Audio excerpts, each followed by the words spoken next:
అందరికీ నమస్కారం. అహాన్ని తొలగించే కాలభైరవుడు. డిసెంబర్ 12న కాలభైరవాష్టమి జరుపుకున్నాం. పరమశివుని అంశతో అవతరించి నవగ్రహాలను అనుచరులుగా చేసుకున్న స్వామి కాలభైరవుడు. మనలో ఉన్న నేను, నాది అనే అహాన్ని తొలగిస్తాడు. నిత్య జీవితంలో ఎదురయ్యే వేదనలు, భయాలను పోగొట్టి రక్షణ కల్పిస్తాడు. గ్రహబాధల నుంచి విముక్తి ప్రసాదించే మూర్తిగా పూజలు అందుకుంటున్నాడు. కాలభైరవుని రూపం నల్లగా, 3 కళ్ళు, 4 చేతులతో, పాములు, పురిలెదండ ధరించి మారణాయుధాలు చేపట్టి భయానకంగా ఉంటుందని కాలభైరవాష్టకంలో జగద్గురువు ఆది శంకరాచార్యుల వారు వర్ణించారు. కాలస్వరూపం తెలిసినవాడు కావడం వల్ల కాలభైరవుడయ్యాడు. ఈ స్వామిని ధ్యానించడం వల్ల మనలోని అజ్ఞానం, అహంకారం తొలగుతాయి. బాధల నుంచి ఉపశమనం కలుగుతుంది. క్లిష్ట పరిస్థితులను ఎదుర్కొనే శక్తి, స్థైర్యం అలవడతాయి. దీర్ఘకాలిక వ్యాధులు సైతం తగ్గుతాయి అని భక్తుల విశ్వాసం. కొందరు శునకాన్ని కాలభైరవ పేరుతో పిలుస్తుంటారు. వాస్తవానికి ఇది సరికాదు. అది కాలభైరవుని వాహనమే తప్ప స్వయాన కాలభైరవుడు కాదు. శునకం ధర్మానికి ప్రతీక. అందుకే ధర్మరాజు స్వర్గారోహణ సమయంలో యమధర్మరాజు కుక్క రూపంలో తోడుగా ప్రయాణించి ఆయన ధర్మనీతిని పరీక్షించాడు. అందువల్ల కాలభైరవుడు ధర్మాన్ని వాహనంగా చేసుకున్నవాడని గ్రహించాలి. దైవాన్ని, మృత్యుదూతలను చూడగలిగినందున శునకం భైరవమూర్తి వాహనమయ్యింది. మరి అష్టమి విశిష్టత ఏంటి? మార్గశిర కృష్ణ అష్టమిన ఉద్భవించాడు కాలభైరవుడు. అష్టమి విశిష్టతేది. శ్రీకృష్ణుడు, ద్రౌపది, దుర్గాదేవి, భీష్మాచార్యుడు, అనఘ, భువనేశ్వరి, ధూమావతి, బగళాముఖి తదితరులందరూ కూడా ఉద్భవించింది ఈ అష్టమి నాడే. అష్టమి పవిత్రమైన సంఖ్య. కృష్ణుడు జన్మించిన తిథి మాత్రమే కాదు, అవతారము 8వది. అష్టమగర్భ శిశువు అష్టమి వ్యాధినాశిని అని ఆయుర్వేదం పేర్కొంది. ఈ తిథి నాడు ఔషధం సేవిస్తే వ్యాధి త్వరగా నయమవుతుందని ఆర్యోక్తి. అష్టమి నాడు కాలభైరవ ఉపాసనా దీక్ష ప్రారంభిస్తే నవగ్రహ బాధల నుంచి విముక్తి కలగడమే కాక మోక్షం లభిస్తుందని స్వామిని పూజించేవారు భయం, ఆందోళన నుంచి బయటపడతారని పెద్దలు చెబుతారు. పౌరాణిక కథను అనుసరించి త్రిమూర్తుల్లో బ్రహ్మత్వం ఎవరిదో తెలుసుకోవాలని జిజ్ఞాసతో మహర్షులు కైలాసం వెళ్ళారు.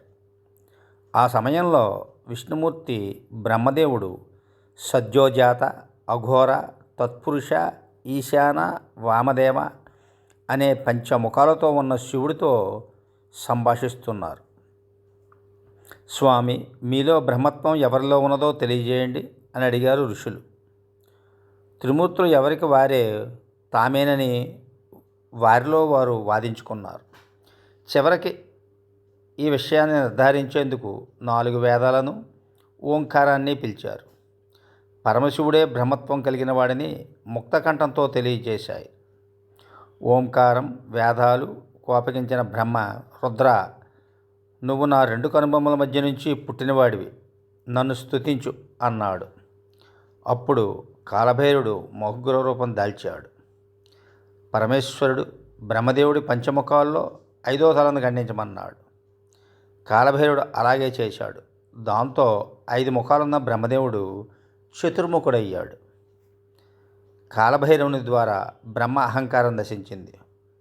మనలో లేశమాత్రంగా కూడా అహంకారం లేకుండా చూసుకోవాలన్నదే ఇందులోని అంతరార్థం, పరమార్థం. మరి శునకానికి గారెల దండ వేస్తారు ఎందుకు? ఇహలోకంలో పాపాలు చేసిన వారు మరణానంతరం కాలభైరవుని చూసి భీతి చెందుతారు. దీనినే భైరవ యాతన అంటారు. ఈ యాతన తప్పాలంటే శివాలయాల్లో కొలువైన భైరవునికి తప్పకుండా నమస్కరించాలి. ఆ స్వామిని పూజించిన వారికి కైలాసం ప్రాప్తిస్తుంది. పాపాలను తొలగించే శక్తి ఉన్నందున భైరవునికి పాపాల భక్షకుడు లేక పాపాల భైరవుడు అనే పేర్లు కూడా వచ్చాయి. స్వామిని ఆదిశంకరాచార్యుల వారు కాలభైరవాష్టకంలో కాశీప్రభువుగా అభివర్ణించారు. భైరవుని అనుగ్రహం పొందిన వారికి కాశీక్షేత్ర దర్శనం తప్పక లభిస్తుంది. కాశీ సమారాధన సమయంలో ధర్మానికి ప్రతీకైన శునకానికి మినపకాయల దండ సమర్పించాలని, అలా చేయడం వల్ల భైరవుడి అనుగ్రహం లభిస్తుంది, సకల దుఃఖాలు తొలగి ఆనందం పొందుతారని పెద్దలు చెబుతున్నారు. కాలభైరవుని స్తుతించేదే కాలభైరవాష్టకం. ఇది అహాన్ని విడనాడాలన్న సందేశం అందిస్తుంది. ధర్మ మార్గాన్ని ఎలా అనుసరించాలో తెలియజేస్తుంది. ఈ అష్టకాన్ని నిత్యం పఠించే వారికి చెడు కర్మల వల్ల కలిగే దుష్ప్రభావాల నుంచి రక్షణ లభిస్తుంది. గ్రహ దోషాల ప్రతికూలత తగ్గుతుంది. సదా అనుకూల పరిస్థితులు నెలకొంటాయి. రోజు పఠించే అవకాశం లేని వాళ్ళు కాలభైరవాష్టమి రోజున తప్పక పఠించాలి అన్నది ఆధ్యాత్మిక గురువుల సూచన. కాలం విలువను గుర్తించి అందుకు తగ్గట్టుగా నడుచుకోవాలన్నదే భైరవ సందేశం. సమయం మన కోసం ఆగదు, వేచి చూడదు. కాలం సాక్షాత్ శివస్వరూపం. సమయాన్ని వివేకంతో, విచక్షణతో సద్వినియోగం చేసేవారు కాలభైరవునికి అత్యంత ప్రీతిపాత్రులవుతారు. ధర్మ మార్గంలో నడవాలంటే భైరవారాధన తప్పనిసరి. మనల్ని సృజించిన దైవం మన ప్రవర్తన ధర్మబద్ధంగా, వినమ్రంగా ఉంటేనే దైవానుగ్రహం కలుగుతుంది. జీవితం క్షణభంగురమని గ్రహించి సత్యమార్గాన్ని అనుసరించాలి. అప్పటి కాలాన్ని జయించినట్టే. కాలభైరవ పూజలు మన దేశంలో కాకుండా ఇతర దేశాల్లో కూడా ఘనంగా చేస్తారు. సర్వే జన సుఖినో భవంతు. ఈ వీడియో మీకు నచ్చినట్లయితే షేర్ చేసి, లైక్ చేసి, సబ్స్క్రైబ్ చేయవలసిందిగా కోరుతున్నాను. దేవరాజ సేవ్యమాన పావనాగ్ని పంకజం వ్యాళయజ్ఞ సూత్రమిందు శేఖరం కృపాకరం నారదాదియోగి బృంద వందితం దిగంబరం కాశికాపురాదినాథ కాలభైరవం భజే. భానుకోటి భాస్వరం భవాబ్దితారకం పరం నీలకందమీప్సితార్ధదాయకం త్రిలోచనం కాలకాలమంబుజాక్షమక్షశూలమక్షరం కాశికాపురాదినాథ కాలభైరవం భజే. శూలటంకపాశదండపాణిమాదికారణం శ్యామకాయమాదిదేవమక్షరం నిరామయం భీమవిక్రమం ప్రభుం విచిత్రతాండవప్రియం కాశికాపురాధినాథ కాలభైరవం భజే.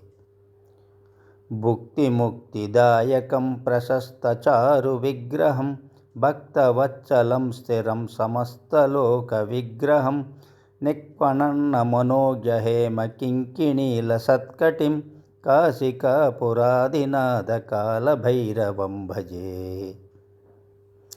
ధర్మసేతుపాలకం త్వధర్మమార్గనాశకం కర్మపాశమోచకం సుశర్మదాయకం విభుం స్వర్ణవర్ణకేశపాశోభితాంగమండలం కాశికాపురాధినాథ కాలభైరవం భజే. రత్నపాదుకా ప్రభాభిరామపాదయుగ్మకం నిత్యమద్వితీయమిష్టదైవతం నిరంజనం మృత్యుదర్పనాశనం करालदंष्ट्रमोक्षदं काशिकापुराधिनाथकालभैरवं भजे। अट्टहासभिन्नपद्मजाण्डकोशसंस्ततिं दुष्टिपातनष्टपापजालमुग्रशासनम् अष्टसिद्धिदायकं कपालमालिकाधरं काशिकापुराधिनाथकालभैरवं भजे। भूतसङ्गनायकं विशालकीर्तिदायकं काशीवासिलोकपुण्यपापशोधकं विभुं नीतिमार्गकोविदं पुरातनं जगत्पतिं काशिकापुराधिनाथकालभैरवं भजे। कालभैरवाष्टकं पठन्ति ये मनोहरं ज्ञानमुक्तिसाधकं विचित्रपुण्यवर्धनं शोकमोहलोभदैन्यकोपतापनाशनं ते प्रयान्ति कालभैरवाङ्घ्रिसन्निधं ध्रुवम्। इति श्रीमत्परिव्राजकाचार्यस्य श्रीकालभैरवाष्टकं सम्पूर्णम्।